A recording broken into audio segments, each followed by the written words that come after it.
Job done. Seal number 1. Easy peasy, yeah? Sounds a nice bike going past. Right, what did we say not to forget? Dun, dun, dun. That goes in there, like that. So, let's make sure it's clean. There is a little bit of scuffing on that, so maybe next time I take the bearings out I will get a new one of these things, spacers. That's probably where it's been wobbling inside the wheel. That's my theory anyway. Could be talking out my bottom. Bit of grease around that. And then that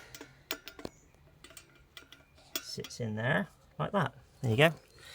And then this goes through there. Just bring the camera, please. That goes through there like that. So that is nice and central and the wheel doesn't wobble. That's the theory anyway. So again, quick check, make sure that's clean and there's no metal in there. Looks clean to me. Does it look clean to you? Yeah, it looks nice actually. Well, clean in motorbike terms, as in not eat your dinner off it, but a little bit of grease again, help the bearing slide in. A bit easier. I'm going to put a bit on there as well. And this should be roughly this. Well, it should be the same level as that. So, yeah, pretty good.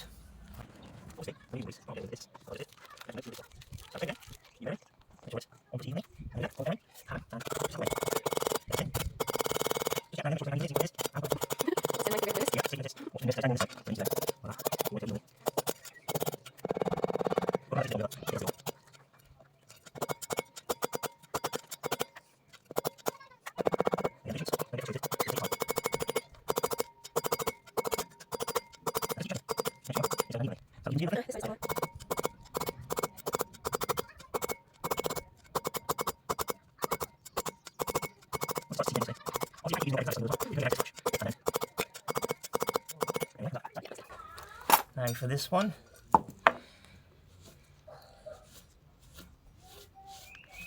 keep it all as clean as you can.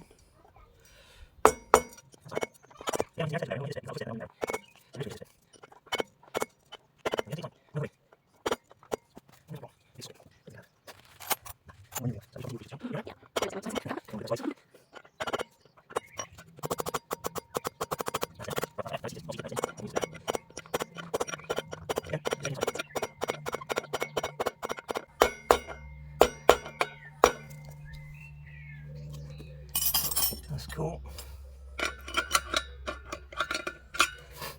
And I think that is in. Job done. So, a little bit more grease.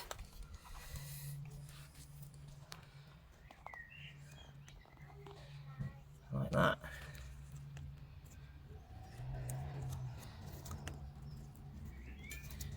Put some grease on when we put the spindle in as well. So this is just a normal multi-purpose grease, but it's got a high melting point to it. It should last a little bit. Do you remember where you got it from? Hardware shop. That goes in there. And again, that just seats on there. And again, we'll get the old seal. Give it a tap. You don't want to damage these areas because this is what helps keep it all the water out as much as possible. Obviously you are going to get water in there, but you don't want to get a lot. Now, that is job done. When you put the wheel back on, remember you have to put the wheel on in the right rotation. If you look at your tyres, you will see here, obviously it says front, but it's got an arrow saying that this has to be facing this way. Now on this bike it's easy because I've got an ABS ring, and I know that the ABS ring is on the right hand side, so I know that's the way the wheel's got to go back on. And that is all hunky dory. So now, the hard part, the wheel back on, but I think we're going to have to take the other caliper off to do it. No. Possibly. But what we will do first, actually, Oh, where's that big spider gone? Is he not in the thing anymore? Where is he? Oh, Where's he gone? where's he gone? Not happy about that. There's another one there. Oh, Is let's he? hope he's just escaped somewhere. Is it that one? No, that's a different No, that's a one. different one. No, thank you. Right, let's hope he's gone over there somewhere. Let's not focus on that. You're gonna get jumped by a spider in a minute. Yeah, let's hope not. So, we're just going to wipe around here. Get rid. When you work on something, you want to put it back cleaner. You don't want to put it back into a dirty, I don't know, dirty space, dirty hole, or whatever you want to call it. Get it clean. There's less risk of something getting in there and making a groove and making it seize. So, I do not like having the bike without a front wheel on it. Next job, guys, come back down again, sorry, Matt. Next job will be, I am going to take all this off and to repaint my front forks. You can see they are in a disgusting state. Anyway, that's the next job. Right, let's see if we can get the wheel on without taking the other caliper off. If it's too much of a struggle, we will take the other caliper off. If we can't do it. So, will it go? What do we think, people? Okay, well. Are we going to make life difficult for ourselves, or oh, no? We might have Just be able to do it. a little bit of luck, but maybe not. Leave that tire. Come on. Be good.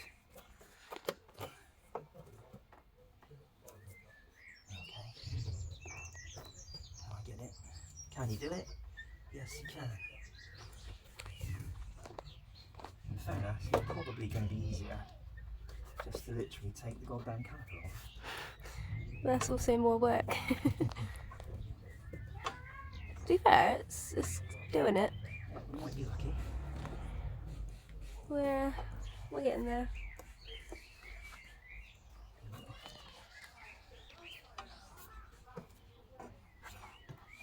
There we go. Now, and we get so discs in. So you have to line the discs up with the brake pads, because obviously that one's in. On this side. Now,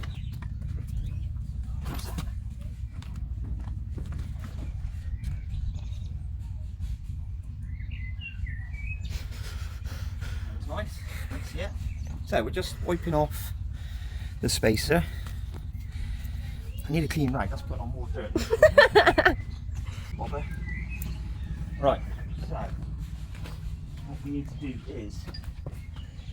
Which side is it going in? I don't need to use any kind of emery cloth or anything because these are smooth. There's no grooves in them, which is brilliant.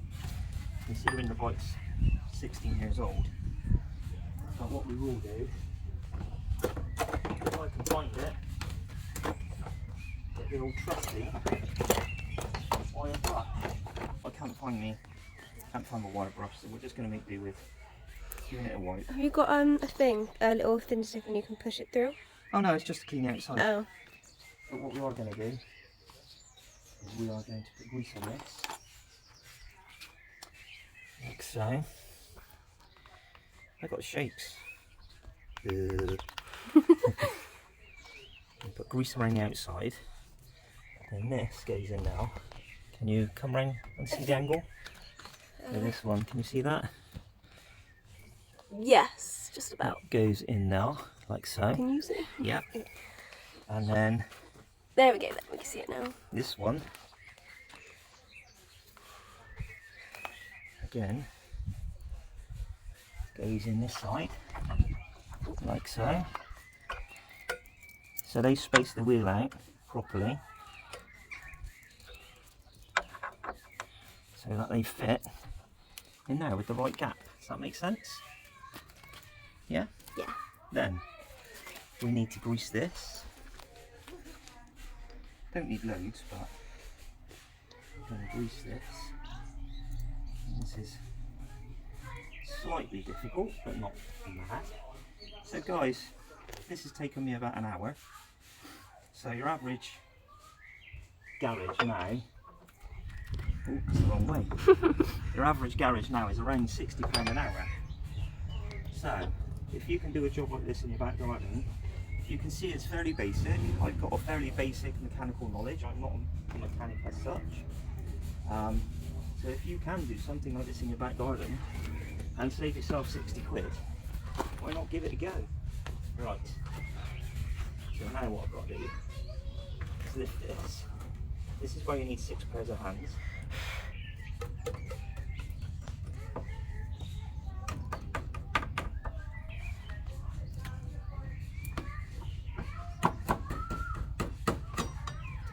Okay. Again, you don't want to go ham-fisted into this. Just a couple of gentle taps. Make sure it's lined up.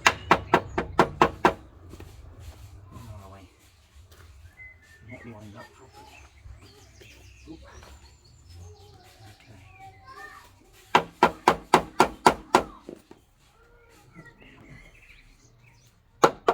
There you go.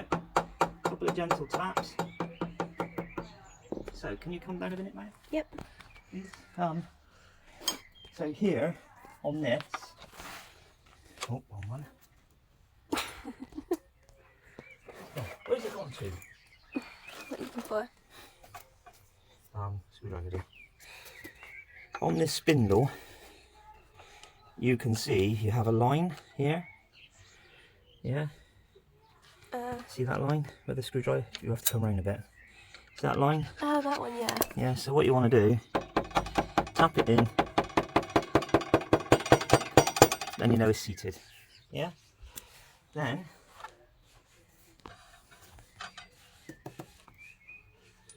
I need to find my wire brush. Bear with me. What we're going to do now, this is Loctite. What it does, it acts like a temporary glue. And things like these bolts are under quite a lot of stress. Some people say you should replace them when you take them out, but they look in good condition to me, so I don't see the point.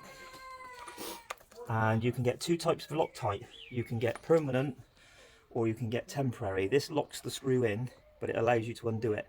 You get a permanent one by mistake and you'll never get the bolt out again. So make sure you buy the right one. I'm glad to say I haven't done that by experience. I've just learned from watching YouTube videos. So this is what I'm getting off, is the old Loctite, see it there? That's the Loctite. It's just like a temporary super glue really, only it allows you to take it back out again.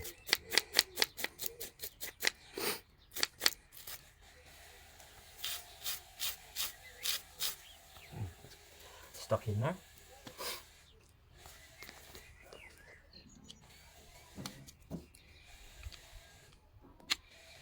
There we go.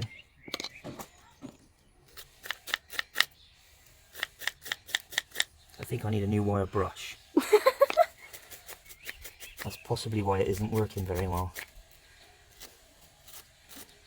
That brush, it's come to the end of its life. Yeah, it's been well used. I did have 3, but I don't know what happened to the other ones. Barbecue? Probably. There we go. So, I'll clean with my poly brush.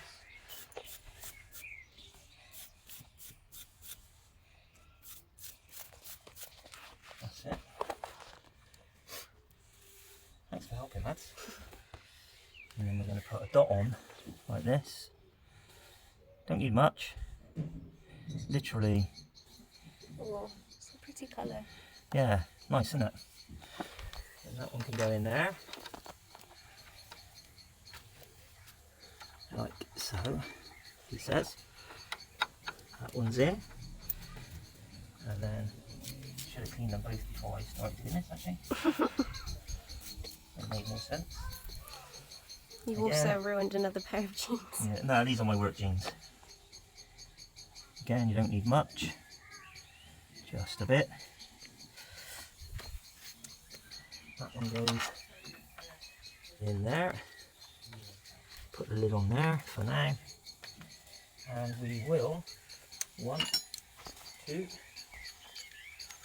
Again guys, you can see my tools, they're from second-hand shops, they're all rusty, but for a home maintenance, they're perfect. Why do you want to go out and spend hundreds of pounds on spanners and sockets and stuff when you go to an old bric-a-brac shop or, you know, charity shops? I picked a socket set up. These ring spanners I picked up for a tenner, and they are brilliant. They do everything. Right, so that's the caliper back on. I haven't got a torque wrench, so torque settings are by hand. And now what I'm going to do is I'm going to put these in. Would you like to come around this side, Maria? Sorry, I'm making you work a lot today. You're going to be so tired. Okay. Oh, my amazing photography skills. Excellent, this is what I need because mine's normally rubbish. Well, we say that, wait until we look back at the video and I'm going to be like pointing at the sky over at the lovely. shed. That is what editing's for. It may take me a couple of hours, but you know. Actually, I don't want to put that in yet, sorry, stay there. What I want to do is I want to put the big nut on the spindle in the middle, so this one. So we will use a bit of thread lock, because I haven't got a torque wrench, and then this will hold it in place very nicely. So again, I don't think you need a lot, but that's what I've put on. And then that goes in there,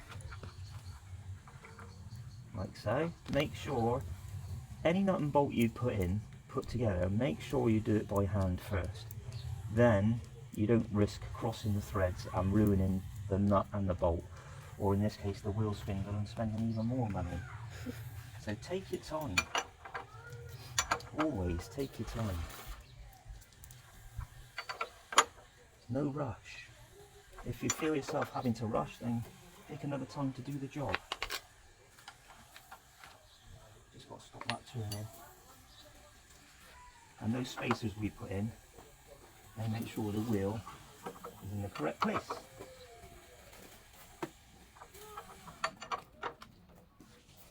There we go. So again, finger tight. Oh, wobbles are gone. When I did that before, when the wheel bearing was gone, it would go clunk, clunk, clunk, clunk, clunk as the wheel was moving. So now we do want to put our bolts in. So one in there. So what these do, so this one is obviously holding the wheel in, yeah? Mm-hmm. And then what these do is they clamp up here and they hold that spindle tight to stop it rotating. Because if that spindle rotates, obviously it's going to undo the nut and then the wheel falls off. Not the ideal situation at 60 miles an hour, I must admit. It's not something I would want to happen. I can't get this stuff to come out. Must be running out. Again, not loads, just a bit, because as you screw it in, the thread lock's going to go around the actual bolt itself. Oh my! Oh, I forget I'm on a concrete floor. Oh, right. So, and what we're going to do is we're going to wash off the discs with some soapy water. So I had a look at the brake pads and they got quite a bit of wear left in them yet. So that's good. Right, so make sure again, haven't got any torque settings, but hand tight with thread lock will do. Never had an issue before, hopefully won't have an issue now. And you get a feel for it, guys, you will know not to over tighten. That's lovely. Brilliant. I'm always really pleased with myself when I do one of these jobs because I've saved some money. Right, what do I do with my thread lock? You right, hun? It's a family affair fixing motorbikes. The only thing we haven't got is a beer, but we're going out later, so I'm driving. Boo. But don't worry, folks. Beer will come later on. Might even put a little clip in. This summer. Again, not a lot, look. You don't need a lot. Thank you. Just don't want that leaking everywhere. again, just screwing it in by hand to make sure that the threads aren't crossed. If you clean the threads before you put the bolts back in, then there's no reason why they shouldn't go in easy. If they're not going in easy, just take another look, because it means they're not seated properly. This is Thread lock. clearly a national watch thing. Eh? This is clearly a national watch thing. Everyone comes in to have a look. Yep. Well, it is the Wiltshire Rider. So, again, you see? Yeah. Just screwing it in by hand. Look at that. It just goes in nicely. No issues. So I know it's seated properly. It's not cross-threaded. You don't want to be cross-threading stuff like this because it's aluminium or a very soft metal. What do you do with the lids, man? It's on you. Alright, it's a very soft metal, so if you cross-thread these, you've had it basically. You'll end up buying a new pair of forks if you can't. How much are they? Oh, hundreds and hundreds of pounds. So, moral of the just- story, don't do it. Just take your time. And don't pinch one nut up without doing the other one up at the same time, because you want it nice even pressure. And then nothing breaks, nothing cracks. And again, take your time. You may have noticed my theme today is take your time.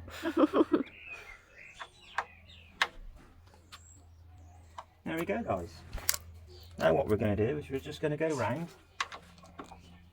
make sure everything is nice and tight.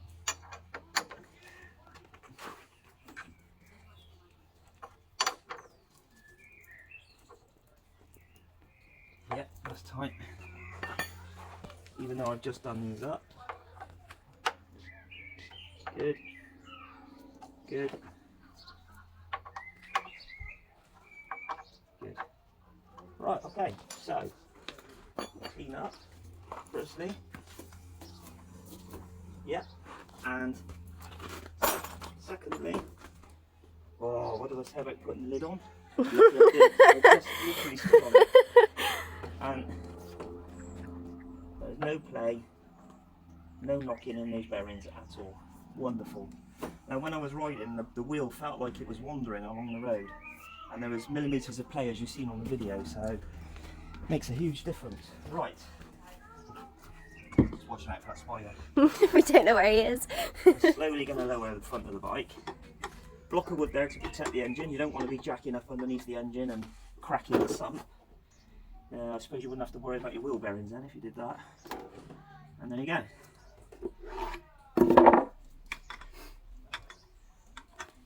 I've also got a piece of wood under there because this ground is uneven. And when I put the bike on the centre stand, the bike leans to one side, which is very unnerving. You see, it's very uneven ground. Yes.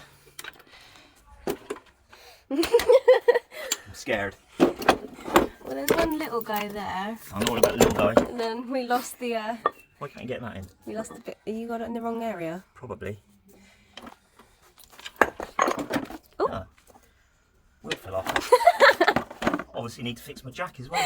Oh, that's another job. Good. Okay. Oh, it's no. Where is it? Oh. Right, come on, go away. Don't put it towards me, Dad. That's a monster. That would have hurt us both. Look at that. Where is he? There he is, look. Ooh. That's a monster. I'm just gonna leave him there.